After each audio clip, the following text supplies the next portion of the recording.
બ્રાન્ચે રાજસ્થાનથી કુખ્યાત ગરાસિયા ગેંગનો પર્દાફાશ કર્યો છે, જે ગુજરાતના મંદિરો અને જૈન દેરાસરોને નિશાન બનાવી રહી હતી. ગેંગના એક રૂઢિયા ગુનેગારની ધરપકડ કરવામાં આવી છે.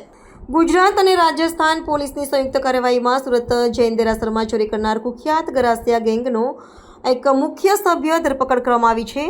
આરોપી લાલારામ ગંગારામ સોહન પર દેશના વિવિધ રાજ્યોમાં 11 ચોરીના ગુના નોંધાયેલા છે, જેમાંથી 8 ચોરી જૈન દેરાસરોમાં કરવાના આરોપ છે.